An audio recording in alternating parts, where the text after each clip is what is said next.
Swimming. Salmon. Focus settings change. Hold on. Hey guys, Christy Stoffer, Man Meat Barbecue here. We are coming back to you with some more Can You Smoke That? This one's gonna be interesting because it's not so much can it be smoked, but it's can I smoke that? Let me explain.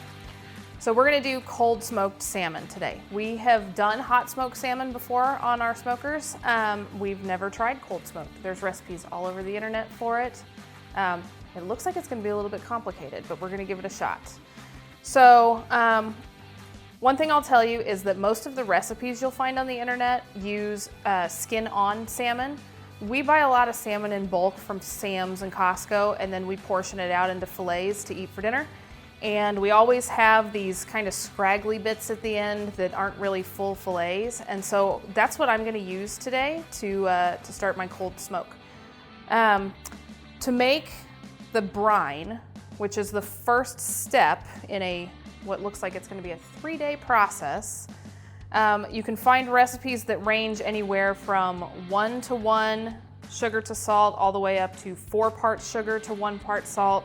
I'm gonna do a 2-to-1 mix today. And so the first thing you have to do is mix the sugar and the salt.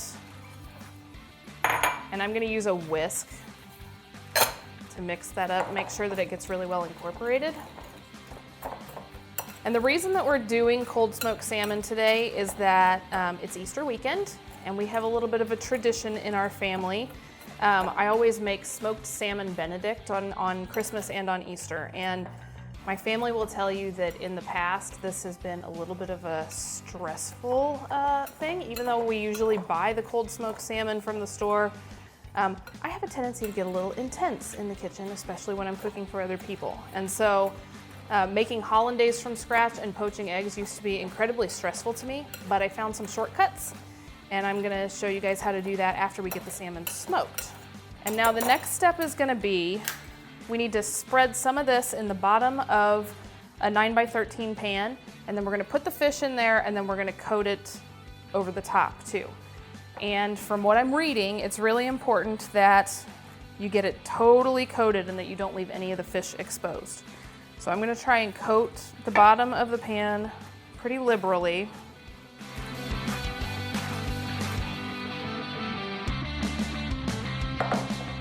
And then I am gonna start laying my fish in there to where I'm leaving a little bit of room around the edges so that I can get the dry brine mixture all the way around it.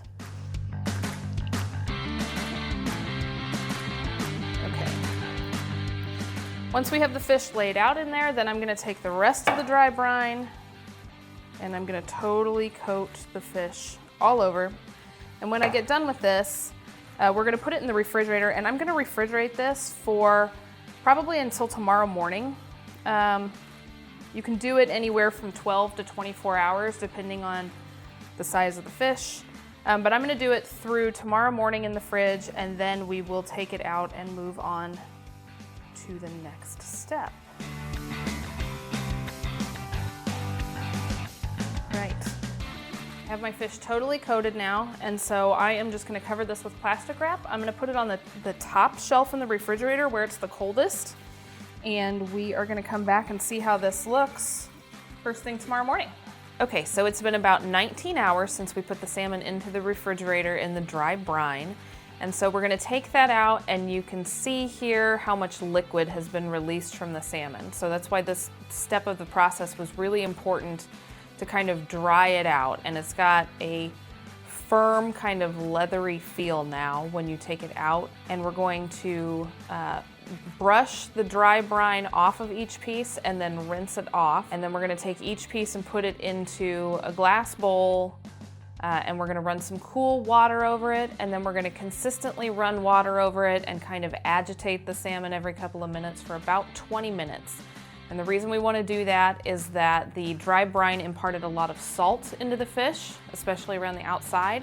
And so we want to get as much of the salt off of it and out of the meat as possible before we put it into the refrigerator, where we're gonna set it to cool and kind of air dry for a few hours. Okay, now that we have been rinsing the salmon consistently and agitating it to get the salt out for about 20 minutes, we're going to pull each piece out and blot it dry with a paper towel.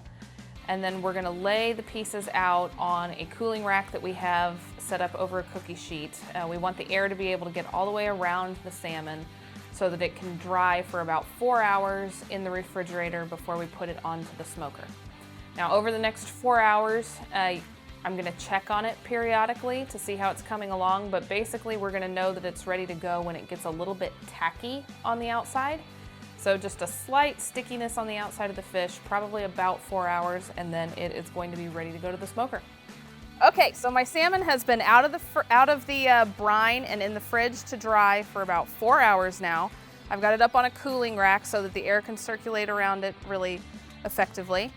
And we have loaded our gateway drum with our cold smoke tube with pellets that are a blend of maple, beechwood, and cherry. And then we loaded the smoker also with a pan of ice right above the smoke tube so that the salmon stays nice and cold throughout the process.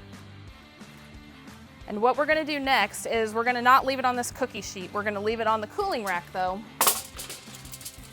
And we are going to set the cooling rack right down into the smoker.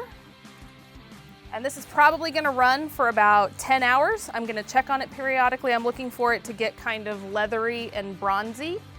And then once it's at that point, then we will pull it off the smoker and it will be ready to put into our smoked salmon Benedict recipe. Okay, we're back and our salmon is ready to use now. We pulled it off the smoker last night and wrapped it up in some parchment paper and then put it in the refrigerator overnight to let the smoke kind of settle throughout the meat. I've already cut several pieces of it and I'm really happy with the way it turned out. This is what it looks like when it comes off the smoker. So to recap what we did about a 19-hour dry brine and then a 20-minute rinse, 4 hours in the fridge to let it dry, and then we had it on the smoker for only about 7 hours. And I think that that was okay for the pieces of salmon that we were using because A, they were skinless, and B, they were pretty thin scraps. So most of the recipes you'll find are gonna tell you to do it anywhere from 12 to 24 hours, but I'm thinking that 7 hours was perfect for the pieces we were using. So once you take it out of the refrigerator and you're ready to use it, you're gonna wanna slice kind of across the top of it, and watch your fingers, because the bark is the smokiest part of it, and so we wanna make sure that with each piece we're getting as much exposed inner flesh as we can. And that is what is gonna make that perfect cold smoked salmon flavor that you're used to getting when you buy it from the store. So overall a win. I definitely think I can smoke this. It wasn't that hard, time consuming, but not difficult, so I am confident you can smoke it too. So our cold smoked salmon was a success.